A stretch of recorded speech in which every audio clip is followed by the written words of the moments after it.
80ರಿಂದ 100 ವಿದ್ಯಾರ್ಥಿಗಳಿರುವಂತಹ ಸರ್ಕಾರಿ ಶಾಲೆಯ ಪರಿಸ್ಥಿತಿ ಯಾವ ರೀತಿ ಆಗಿದೆ ಅಂದ್ರೆ ಇದಕ್ಕೆ ಸಂಬಂಧಪಟ್ಟಂತೆ ಈಗ ಒಂದು ಬ್ರೇಕಿಂಗ್ ನ್ಯೂಸ್ ಇದೆ. 80ರಿಂದ 100 ವಿದ್ಯಾರ್ಥಿಗಳು ಇರುವ ಸರ್ಕಾರಿ ಶಾಲೆಗೆ ಇದೆಂತ ಗತಿ ಬಂದಿದೆ. ಶಾಲೆಯ ದುಸ್ಥಿತಿ ಬಗ್ಗೆ ಹೇಳೋರಿಲ್ಲ ಕೇಳೋರಿಲ್ಲದಂತಾಗಿದೆ. ಶಾಲೆ ಅವ್ಯವಸ್ಥೆ ಬಗ್ಗೆ ಈಡೆನ್ಸ್ ಜೊತೆಗೆ ವಿದ್ಯಾರ್ಥಿಗಳು ಸತ್ಯವನ್ನ ಬಿಚ್ಚಿಟ್ಟಿದ್ದಾರೆ. ಹೇಳಿರುವಂತ ಮಾತನ್ನ ಕೇಳಿದ್ರೆ ಶಾಕ್ ಆಗುತ್ತೆ. ಹಸಿಗಾಳ ಸರ್ಕಾರಿ ಪ್ರಾಥಮಿಕ ಶಾಲೆಯ ಶೋಚನೀಯ ಸ್ಥಿತಿ ಇದು. ಹೊಸಕೋಟೆ ತಾಲೂಕಿನ ಹಸಿಗಾಳ ಗ್ರಾಮದಲ್ಲಿರುವ ಶಾಲೆ. ವಿದ್ಯಾರ್ಥಿಗಳಿಲ್ಲ, ಸರಿಯಾದ ಮೂಲ ಸೌಕರ್ಯಗಂತೂ ಇಲ್ಲವೇ ಇಲ್ಲ. ಶೌಚಾಲಯಗಳಿದ್ರೂ ಕೂಡ ಶಾಲಾ ಮಕ್ಕಳು ಪರದಾಡುವಂತ ಪರಿಸ್ಥಿತಿ ನಿರ್ಮಾಣವಾಗಿದೆ. ಏನು ಶೌಚಾಲಯಕ್ಕಾಗಿ ಮನೆಗೆ ಹೋಗಿ ಬರುವಂತಹ ದುಸ್ಥಿತಿ ನಿರ್ಮಾಣವಾಗಿದೆ ಈ ಶಾಲೆಯಲ್ಲಿ. ಶಾಲೆ ಸುತ್ತ ಬೆಳೆದು ನಿಂತಿವೆ ಗಿಡಗಂಟಿಗಳು. ವಿಷ ಜಂತುಗಳ ಕಾಟ ಅಂತೂ ತಪ್ಪಲ್ಲ. ಸಮಸ್ಯೆ ಬಗೆಹರಿಸುವಂತೆ ಶಾಲಾ ವಿದ್ಯಾರ್ಥಿಗಳು ಆಕ್ರೋಶವನ್ನ ವ್ಯಕ್ತಪಡಿಸಿದ್ದಾರೆ. ಆದ್ರೂ ಯಾರು ತಲೆ ಕೆಡಿಸ್ಕೊಳ್ತಾ ಇಲ್ಲ. ಆ ರೀತಿ ಆಗಿರುವಂತದ್ದು ಏನೋ ಬೆಂಗಳೂರು ಗ್ರಾಮಾಂತರ ಜಿಲ್ಲೆ ಹೊಸಕೋಟೆ ತಾಲೂಕಿನ ಹಸಿಗಾಳ ಗ್ರಾಮದಲ್ಲಿರುವಂತಹ ಸರ್ಕಾರಿ ಪ್ರಾಥಮಿಕ ಶಾಲೆ ಮೂಲ ಸೌಕರ್ಯದಿಂದ ವಂಚಿತವಾಗಿದೆ. ಶಾಲೆ ಅವ್ಯವಸ್ಥೆ ಬಗ್ಗೆ ಈ ವಿದ್ಯಾರ್ಥಿಗಳು ಹಲವಾರು ವಿಚಾರಗಳನ್ನ ಹಂಚಿಕೊಂಡಿದ್ದಾರೆ.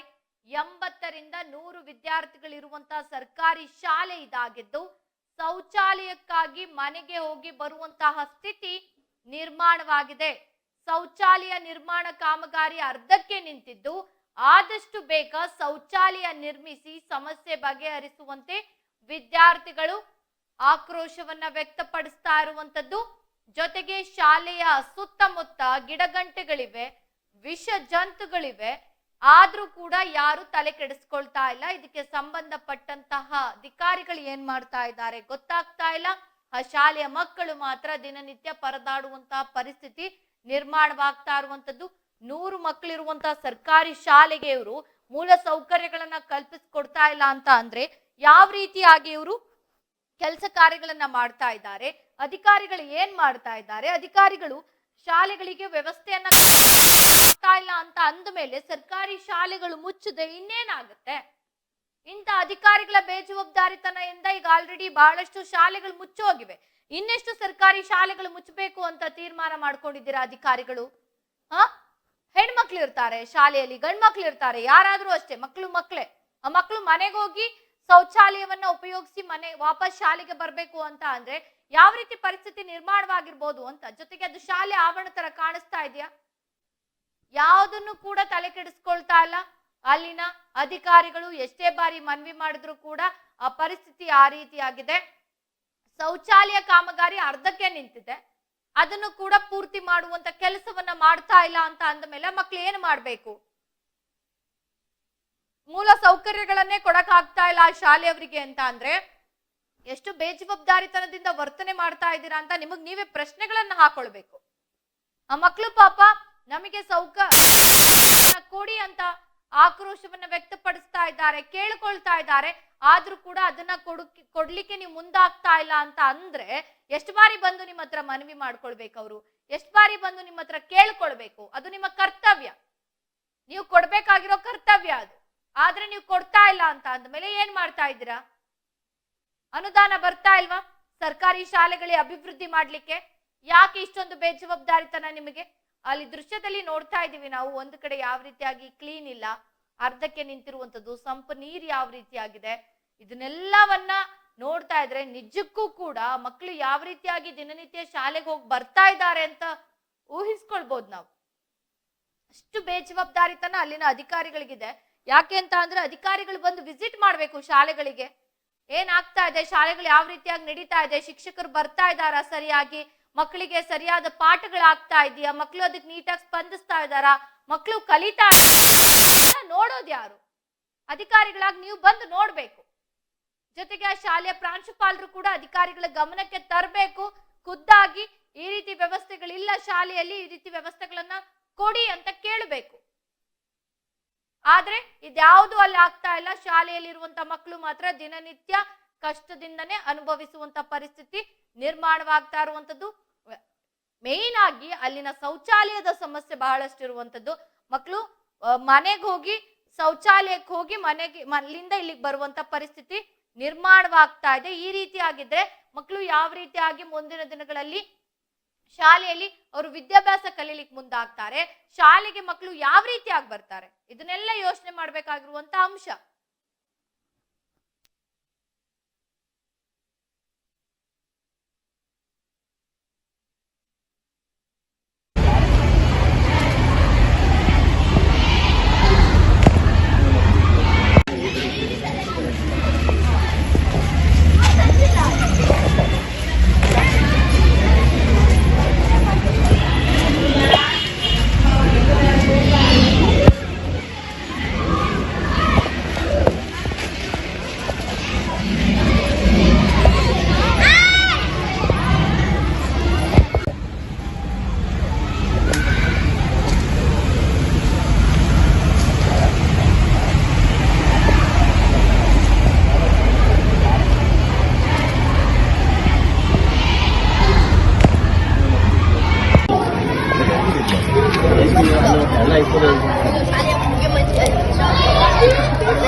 Sir, stop.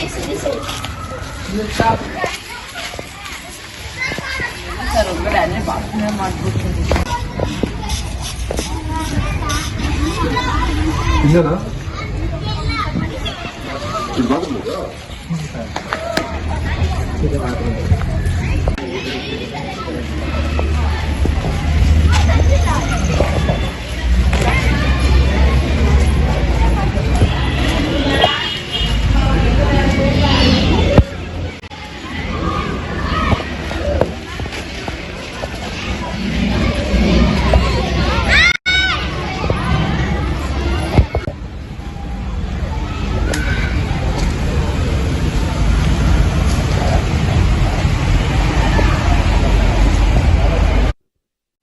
ಇನ್ನು ಇದಕ್ಕೆ ಸಂಬಂಧಪಟ್ಟಂತೆ ಮತ್ತಷ್ಟು ಮಾಹಿತಿಯನ್ನ ನೀಡಲು ನಮ್ಮ ಪ್ರತಿನಿಧಿ ಶಶಿಕುಮಾರ್ ನೇರ ಸಂಪರ್ಕಕ್ಕೆ ಜಾಯ್ನ್ ಆಗಿದ್ದಾರೆ. ಇನ್ನು ಶಶಿಕುಮಾರ್, ಈ ಶಾಲೆಯಲ್ಲಿ ಮೇನ್ ಆಗಿರೋದು ಶೌಚಾಲಯದ ಸಮಸ್ಯೆ. ಮಕ್ಕಳು ಮನೆಗೆ ಹೋಗಿ ಶೌಚ ಮಾಡಿ ವಾಪಸ್ ಶಾಲೆಗೆ ಬರ್ಬೇಕು ಅಂತಂದ್ರೆ ಅಧಿಕಾರಿಗಳು ಏನ್ ಮಾಡ್ತಾ ಇದ್ದಾರೆ ಅಂತ?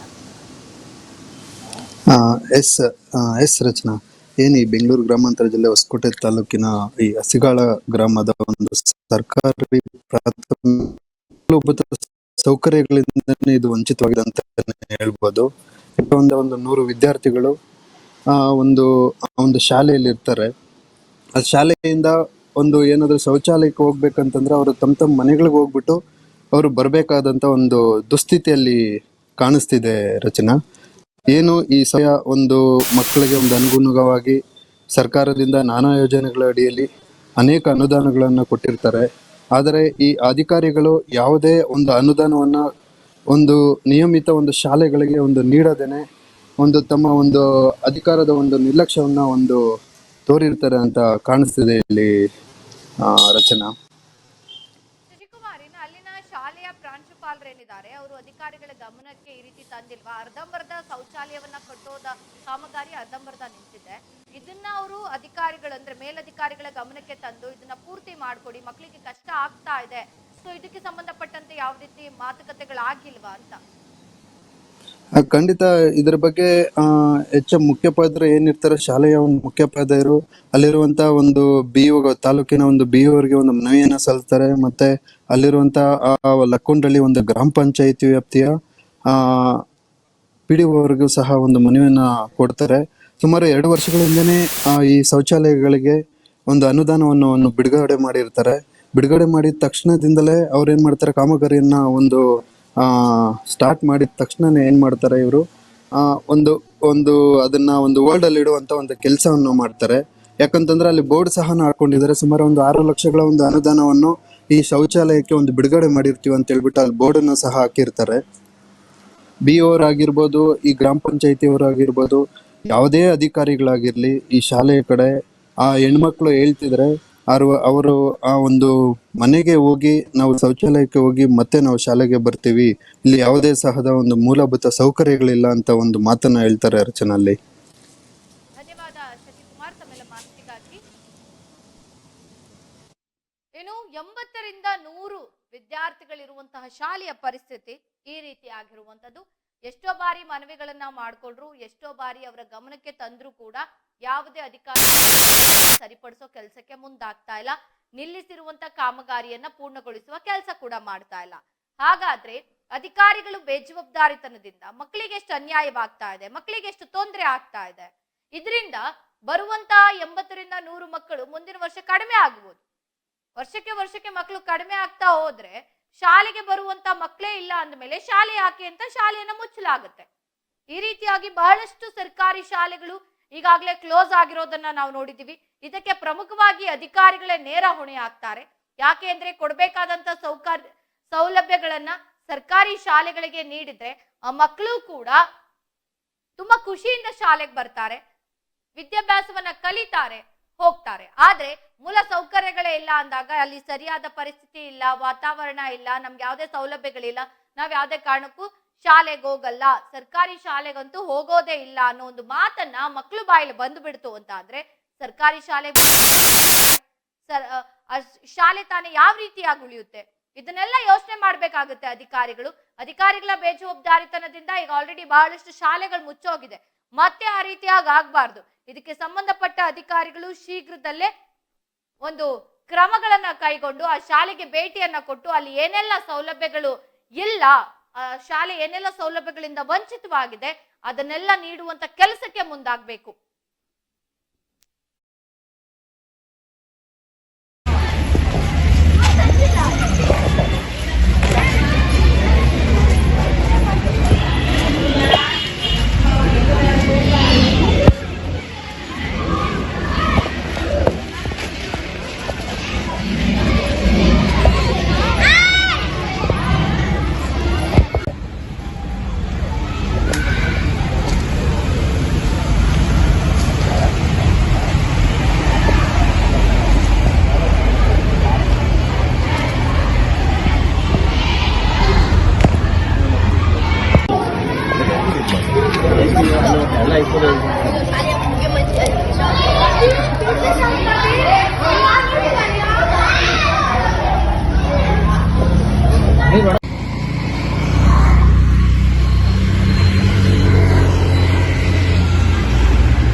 ಮೇಡಮ್, ಈಗ ನಿಮ್ ಶಾಲೆ ಇದೆಯಲ್ಲ, ಹಸಿಗಳ ಗ್ರಾಮದಲ್ಲಿರೋ ಸರ್ಕಾರಿ ಪ್ರಾಥಮಿಕ ಶಾಲೆ, ಈ ಶಾಲೆಯಲ್ಲಿ ಬಹಳಷ್ಟು ಮೂಲ ಸೌಕರ್ಯಗಳಿಲ್ಲ ಅಂತ ಸುದ್ದಿ ಪ್ರಸಾರ ಮಾಡ್ತಿದ್ದು. ಯಾಕೆ ಅಂದ್ರೆ ಆ ಶಾಲೆಯನ್ನ ನೋಡಿದ್ರೆ ಗೊತ್ತಾಗ್ತಾ ಇದೆ. ಜೊತೆಗೆ ಶೌಚಾಲಯದ ಸಮಸ್ಯೆ ಬಹಳಷ್ಟಿದೆ. ಸೊ ಇದ್ರ ಬಗ್ಗೆ ನೀವು ಮನವಿಗಳನ್ನ ಮಾಡಿಲ್ವಾ? ಮೇಲಧಿಕಾರಿಗಳ ಗಮನಕ್ಕೆ ತಂದಿಲ್ವಾ? ತಂದಿದ್ರು ಇಷ್ಟು ಬೇಜವಾಬ್ದಾರಿತನ ತೋರ್ತಾ ಇದ್ದಾರಾ? ಇಲ್ಲ ಅದು ಅಲ್ಲ ಮೇಡಮ್, ಇದು ನಮ್ ಕಡೆಯಿಂದ ರಿಕ್ವೆಸ್ಟ್, ಈ ಸುದ್ದಿ ಮಾಧ್ಯಮದಲ್ಲಿ ಏನು ಪ್ರಚಾರ ಮಾಡ್ಬೇಡಿ. ಯಾಕಂದ್ರೆ ಅವತ್ತು ಯಾವ ಮೀಡಿಯಾ ಅಂತ ಹೇಳಿದ್ರಿ? ಅಲ್ಲಲ್ಲ, ಒಂದ್ ನಿಮಿಷ, ನೀವು ಪ್ರಸಾರ ಮಾಡ್ಬೇಡಿ ಅಂತ ಹೇಳಿದ್ರಲ್ಲ, ಯಾಕೆ? ಸುಮ್ನೆ ಮೇಡಮ್, ಯಾಕಂದ್ರೆ ನಾವು ಗ್ರಾಮಗಳಲ್ಲಿ ಕೆಲಸ ಮಾಡೋದು, ಯಾಕಂದ್ರೆ ಅಲಾಟ್ಮೆಂಟ್ ಇಲ್ಲ, ಮಾಡೋಕೇನೋ ಎಲ್ಲ ತಯಾರಾಗಿದ್ದಾರೆ, ಪೋಷಕರೆಲ್ಲ ಸಹಕಾರ ಇದೆ, ಅನುದಾನ ಬಿಡುಗಡೆ ಆಗಿ ಅದೊಂದೇ ತಡ ಆಗ್ತಾ ಇರೋದು. ಯಾವ್ದಕ್ಕೂ ಇದೇನಿಲ್ಲ. ನಾವು ಸಬ್ಸಿಡಿಯಾಗಿ ಹೈಸ್ಕೂಲ್ ಅಲ್ಲಿ ಎಷ್ಟೋ ಟಾಯ್ಲೆಟ್ಗಳಿದೆ, ಅವೆಲ್ಲ ಯೂಸ್ ಮಾಡ್ತಾ ಇದ್ದೀವಿ. ಅದರಿಂದ ಇದು ನಮ್ಗೆ ಕೊರತೆ ಅನಿಸ್ತಿಲ್ಲ, ಇದು ಮಾಡ್ತಾ ಇದ್ದೀವಿ. ಅಲ್ಲದೆ ಅನುದಾನ ಇದು ನಮ್ಗೆ ಮೊನ್ನೆ ತುಂಬಾ ಮಳೆ ತೋರ್ತಾ ಇದ್ದಿದ್ರಿಂದ ಸುಮಾರು ಊರವರೆಲ್ಲ ಸೇರಿ 6.5 ಲಕ್ಷದ್ದು ಖರ್ಚು ಮಾಡಿ ಸುರುಕಿ ಹಾಕಿದ್ದಾರೆ, ಬಂದೋಬಸ್ತ್ ಮಾಡಿದ್ದಾರೆ. ಇನ್ನು 10 ವರ್ಷ ಆದ್ರೂ ಎಷ್ಟೇ ಮಳೆ ಬಂದ್ರು ಸೋರಲ್ಲ, ಆ ರೀತಿ ಸೀಟ್ ಹಾಕಿ ಸ್ವಂತ ಅವರೇ ಕೈಯಿಂದ ದುಡ್ಡು ಹಾಕಿ ಮಾಡಿದ್ದಾರೆ. ಇಷ್ಟೆಲ್ಲಾ ಸಹಕಾರ ಕೊಟ್ಮೇಲೆ ನಾವ್ ಇದೆಲ್ಲ ಮಾಡಿದ್ರೆ ಅವ್ರ ಮುಂದಕ್ಕೆ ಯಾವ್ದಕ್ಕೂ ಪ್ರೋತ್ಸಾಹ ಕೊಡಲ್ಲ. ಮಕ್ಕಳ ಗ್ರಾಮಸ್ಥರ ಬಗ್ಗೆ ನಾವು ಮಾತಾಡ್ತಾ ಇಲ್ಲ, ಊರಿನ ಬಗ್ಗೆ ಮಾತಾಡ್ತಾ ಇಲ್ಲ. ಅಧಿಕಾರಿಗಳು ಅವ್ರ ಸಹಕಾರದಿಂದಾನೇ ಮಾಡ್ತಾ ಇದಾರೆ. ಯಾಕಂದ್ರೆ ಸುಮಾರು ಸ್ಕೂಲ್ಗಳಿದೆ, 1, 2 ಅಂತಲ್ಲ, ಇಡೀ ತಾಲೂಕ್ ಪೂರ್ತಿ ಒಂದೊಂದೇ ಹಂತವಾಗಿ ಮಾಡ್ಕೊಂಡ್ ಬರ್ತಾ ಇದಾರೆ. ಅವರು ನಮ್ಗೆ ಸಹಕಾರನ ಕೊಟ್ಟಿದ್ದಾರೆ, ಪೇಂಟ್ ಗೆ ಎಲ್ಲದಕ್ಕೂ ಪ್ರತಿ ವರ್ಷ ಎಲ್ಲ ಅನುದಾನ ಕೊಟ್ಟಾಗ ಮೇಲಧಿಕಾರಿಗಳಿಗೆ ನಾವು ಸುಮ್ನೆ ಬ್ಲೇಮ್ ಮಾಡ್ದ ಅಲ್ಲ ಬ್ಲೇಮ್ Request ಮಾಡ್ದಂಗ್ ಮಾಡ್ಬೇಕಂದ್ರೆ ಆಗುತ್ತೆ ಅಂತಲ್ಲ ಇನ್ನೊಂದು- ಹೇಳ್ತಿರೋದು. ಮಕ್ಳಿಗೆ ಬೇಕಿರೋ ಬೇಸಿಕ್ ಏನು ಶೌಚಾಲಯನೇ ಇಲ್ಲ ಅಂತ ಅಂದ್ರೆ ಈಗ ಹೈಸ್ಕೂಲ್ ಮಕ್ಳು ಯೂಸ್ ಮಾಡ್ತೀರಾ, ಆದ್ರೆ ತಮ್ಮ ಪ್ರಾಥಮಿಕ ಶಾಲೆಗೆ ಬೇಕಲ್ವಾ? ಇಲ್ಲ ಇದೆ, ನಮ್ದು ಎಕ್ಸ್ಟ್ರಾ ಇದೆ, ಅದು ಡೆಮಾಲಿಸ್ ಮಾಡಿದ್ದಾರೆ, ಅದು ರೆಡಿ ಆಗ್ತಾ ಇಲ್ಲ. ಇನ್ನೇನೋ ಅದೇನೇ 10% ಕೆಲಸ ಅಷ್ಟೇನೆ, ಅದು 90% ಕೆಲಸ ಆಗಿದೆ. ಓಕೆ 10% ಅಷ್ಟೇ ಬಾಕಿ ಆಗಿರೋದ್ರಿಂದ ನಿಮ್ಗೆ ಅದು ಏನೋ ಸೌಲಭ್ಯಗಳು ಇಲ್ಲ ಅನ್ಸಿದೆ. ಆದ್ರೆ ಎಕ್ಸ್ಟ್ರಾ ಟಾಯ್ಲೆಟ್ಗಳು ಇದೆ ಬ್ಯಾಕ್ ಸೈಡ್. ಈ ಕಡೆ ಹೈಸ್ಕೂಲ್ ಹಿಂಭಾಗ ಅಲ್ಲೂ ಇದೆ, ಈ 2 ಸೈಡ್ ಬ್ಯಾಕ್ ಸೈಡ್ ಇದೆ. ನೀವು 1 ಸೈಡ್ ನೋಡಿದೀರಾ ಅಷ್ಟೇ. ಅದೇ ನೀವು ಅಂತ ನೋಡಿ ನಮ್ ಟೀಚರ್ ನಮ್ ಸ್ಟಾಫ್ ಎಲ್ಲ ಸ್ವಲ್ಪ ಗಾಬರಿ ಆಗಿದ್ದಾರೆ. ಓಕೆ ಅದ್ರಿಂದ ಅಷ್ಟೇ ನಾನು ಕಡೆಯಿಂದ ರಿಕ್ವೆಸ್ಟ್ ಮಾಡ್ಕೊಳ್ತಾ ಇದ್ದೀನಿ, ನೆಕ್ಸ್ಟ್ ಟೈಮ್ ಏನೇನ್ ಆದಾಗ ಅವಾಗ ಇದ್ ಮಾಡಿರಂತ, ಇವಾಗ ಬೇಡ ಪ್ಲೀಸ್. ಯಾಕಂದ್ರೆ ನಾವ್ ಇರೋದು 4 ಜನ ಲೇಡೀಸ್ ಇರೋದ್ರಿಂದ ಸುಮ್ನೆ ತೊಂದ್ರೆ ಆಗುತ್ತೆ ಮೇಡಮ್. ಅಧಿಕಾರಿಗಳು ನಮ್ಗೆ ಏನಾದ್ರು ಇದ್ ಮಾಡಿ ಅಲಿಗೇಷನ್ ಮಾಡಿ ಬೇರೆ ಕಡೆ ಎತ್ತಾಕೋದು ಎಲ್ಲ, ಯಾವ್ದೋ ಊರುಗಳಿಗೆ ಹೋಗೋದು. ನಾವ್ 4 ಜನ ಲೇಡೀಸ್ ಎಲ್ಲ, ಈ ಅಮ್ಮಮ್ಮ ಅಂದ್ರೆ ಎಲ್ಲ 2-3 ವರ್ಷ ಸರ್ವಿಸ್ ಇರೋರು. ಈ ಕೊನೆ ಸರ್ವಿಸ್ ಅಲ್ಲಿ ಇರುವಾಗ ನಮ್ಗೆ ಇದೆಲ್ಲ ಬೇಡ ಮೇಡಮ್ ಪ್ಲೀಸ್. ಓಕೆ ಖಂಡಿತ ma'am.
Sir, stop. You stop. Sir ಒಳಗಡೆ ಅಲ್ಲೇ ಬಾತ್ರೂಮ್ ಮಾಡ್ಬಿಡ್ತೀನಿ.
ಈ ಶಾಲೆಯಲ್ಲಿ ಕೆಲವೊಂದು ಶೌಚಾಲಯಗಳನ್ನ ಕಟ್ಟಬೇಕು ಅಂತ ಹೋಗಿದ್ದೀರಾ, ಅರ್ಧಂಬರ್ಧಕ್ ನಿಲ್ಸಿದ್ದೀರಾ. ಮಕ್ಕಳಿಗೆ ಬಹಳಷ್ಟು ತೊಂದರೆಗಳಾಗ್ತಾ ಇದೆ. ಅವ್ರು ಶೌಚಾಲಯ ಯೂಸ್ ಮಾಡ್ಬೇಕು ಅಂದ್ರೆ ಕೆಲವರು ಮನೆಗೆ ಹೋಗಿ ಬರುವಂತ ಪರಿಸ್ಥಿತಿ ಕೂಡ ನಿರ್ಮಾಣ ಆಗ್ತಾ ಇದೆ. ಹೈಸ್ಕೂಲ್ ಏನೋ ಕೆಲವೊಂದು ಶೌಚಾಲಯಗಳಿದೆ ಅಂತ ಅದನ್ನ ಯೂಸ್ ಮಾಡ್ತಾ ಇದ್ದಾರೆ. ಬಟ್ ಇದೇನಕ್ಕೆ ಪೂರ್ತಿ ಕಾಮಗಾರಿ ಆಗ್ತಾ ಇಲ್ಲ? ಜೊತೆ ಮೂಲಭೂತ ಸೌಕರ್ಯಗಳು ಕೂಡ ಕೆಲವು ಕಡೆ ಇಲ್ಲ ಅಲ್ಲಿ.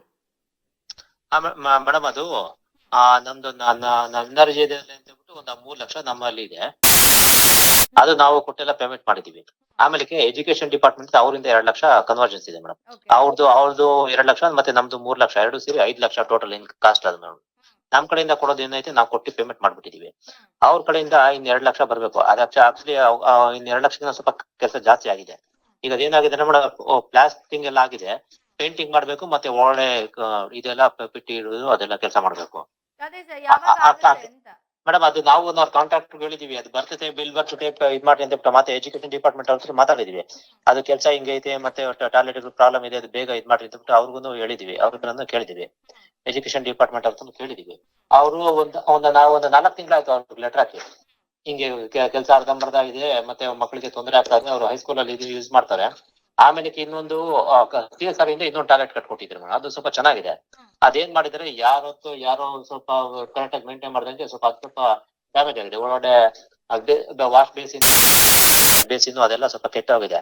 ಅದನ್ನು ರಿಪೇರಿ ಮಾಡ್ಕೊಡಕ್ ನಾವೇನ ಮಾಡ್ಕೊಡ್ತೀವಿ ಅಂತ ಹೇಳಿದೀವಿ. ಆ ರಿಪೇರಿ ಮಾಡೋ ಕಾಂಟ್ರಾಕ್ಟರ್ ಹೇಳಿದೀವಿ.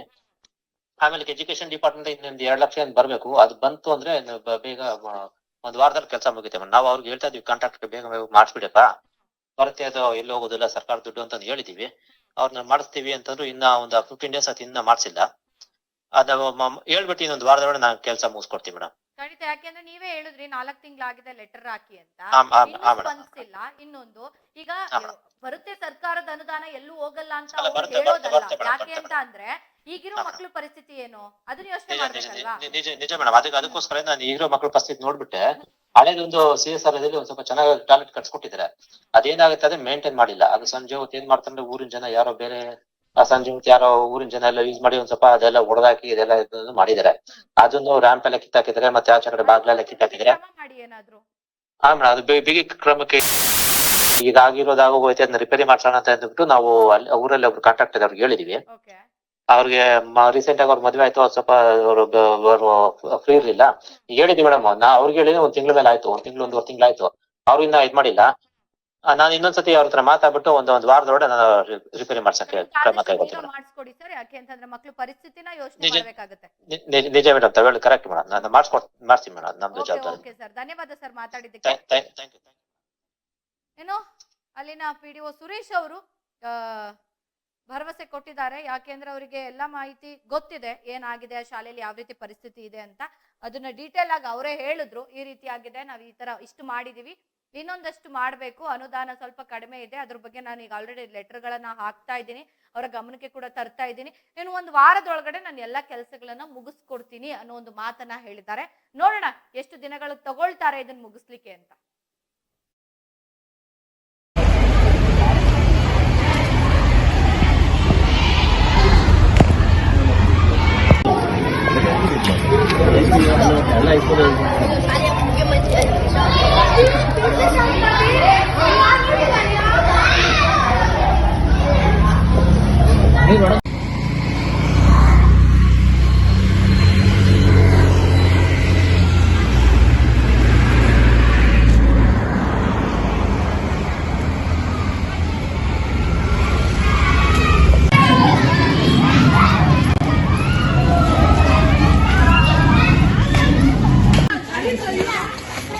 Sir, stop.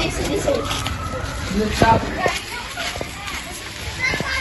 Sir, ಒಬ್ಬರೇ ಅಲ್ಲೇ ಬಾತ್ರೂಮ್ ಮಾಡ್ಬಿಡ್ತೀನಿ.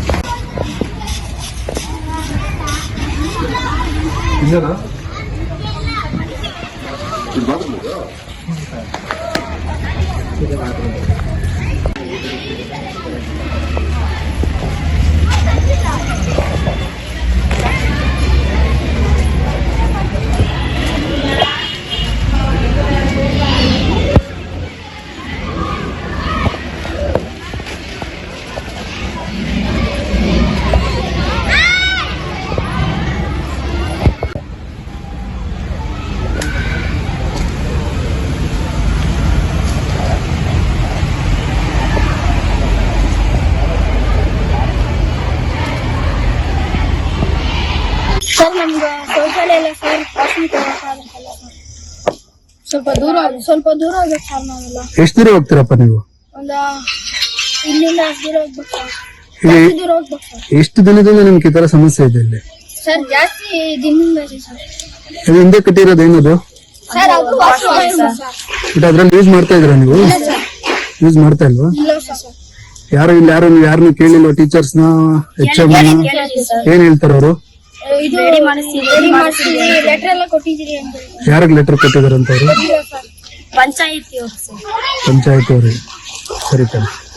ಸ್ಕೂಲ್ ಮುಂದೆಗಡೆ ಮಳೆ ಬಂದ್ರೆ ಸ್ಕೂಲ್ ಮುಂದೆಗಡೆ ಎಲ್ಲ ನೀರು ನಿಂತ್ಕೊಳ್ತದೆ, ಮತ್ತೆ ಸ್ಕೂಲ್ ಮುಂದೆಗಡೆ ಎಲ್ಲ ಗಿಡಗಳು ಜಾಸ್ತಿ ಇರೋದ್ರಿಂದ ಅವೆಲ್ಲ ಬರುತ್ತೆ. ಮಳೆ ಬಂದ್ರೆ ನೀರೆಲ್ಲ ಕಾಸು ಮುಂದೆ ಬರುತ್ತೆ. ಕ್ಲಾಸ್ ರೂಮ್ ಒಳಗಡೆನೆ ಬರ್ತದೆ. ನಿಮ್ಗೆಲ್ಲ ತೊಂದರೆ ಆಗಲ್ವಾ ಇಲ್ಲೆಲ್ಲ ಓಡಾಟಕ್ಕೆಲ್ಲನು? ಆಗುತ್ತೆ ಸರ್, ಅವೆಲ್ಲ ಕಾಣಿಸ್ಕೊಳುತ್ತೆ ಸರ್. ನೀವೆಲ್ಲ ಯಾರಿಗೂ ಹೇಳಿಲ್ವೇನೋ ನೀವು? ಹೇಳಿದ್ದೀವಿ. ಯಾರಿಗೆ ಹೇಳಿದ್ರ? HMಗೆಲ್ಲ ಹೇಳಿದ್ರ ನೀವು? HM ಅವ್ರು ಏನ್ ಹೇಳ್ತಾರೆ? ಕ್ಲೀನ್ ಮಾಡಿಸ್ತೀವಿ ಪಂಚಾಯತ್ ಲೆಟರ್ ಕೊಟ್ಟಿದ್ದೀವಿ ಅಂತ ಸರ್. 7ನೇ ತರಗತಿ GSPS ಹಸಿಗಾಳ. ನಮ್ಮ ಸ್ಕೂಲಲ್ಲಿ ವಾಶ್ರೂಮ್ ಇಲ್ಲ ಸರ್. ಗರ್ಲ್ಸ್ಗೆ ತುಂಬಾ ಪ್ರಾಬ್ಲಮ್ ಆಗ್ತಾ ಇದೆ. ಟೀಚರ್ಸ್ಗೆಲ್ಲ ಹೇಳಿದಿರಿ, ಅವ್ರ ಗಮನಕ್ಕೆ ತಂದಿದ್ದಾರೆ. ನೀವೆಲ್ಲ ಟೀಚರ್ಸ್ಗೆಲ್ಲ ಹೇಳಿದ್ರಮ್ಮ? Yes sir. ಅವ್ರು ಇಲ್ಲಿವರೆಗೆ ಯಾರೋ ಬಂದು ಸಹ ನಿಮ್ಮ ಸಮಸ್ಯೆಗೆ ಇದು ಮಾಡಿದ್ರ? ನಿಮ್ಗೆ ತುಂಬಾ ತೊಂದರೆ ಆಗ್ತಾ ಇಲ್ವಾ ಇಲ್ಲಿ? ಮತ್ತೆ ಹೇಳ್ಬೇಕು ತಾನೆ ನೀವು ಅವತ್ತಿಂದ HM ಹತ್ರ ಎಲ್ಲಾನು? ಹೇಳಿದಿರಿ ಸರ್. ನಾವು ಮನೆಗೆಲ್ಲ ಹೋಗ್ತೀರಿ ಸರ್ ವಾಶ್ರೂಮ್ಗೆ. ಇದೆಲ್ಲ ಹೋಗಕ್ ಆಗಲ್ಲ ಸರ್. ನಮ್ ಟಾಯ್ಲೆಟ್ ತುಂಬಾ ಗಲೀಜ್ ಐತೆ ಸರ್, ಅವೆಲ್ಲ ಕ್ಲೀನ್ ಮಾಡಿಸ್ಬೇಕು.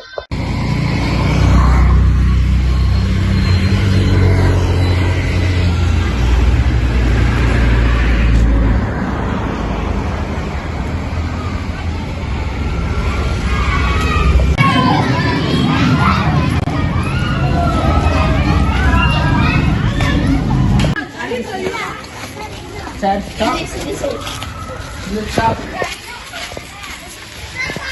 ಸರ್ ಒಳಗಡೆ ಅಲ್ಲೇ ಬಾತ್ರೂಮ್ ಮಾಡ್ಬಿಡ್ತೀನಿ.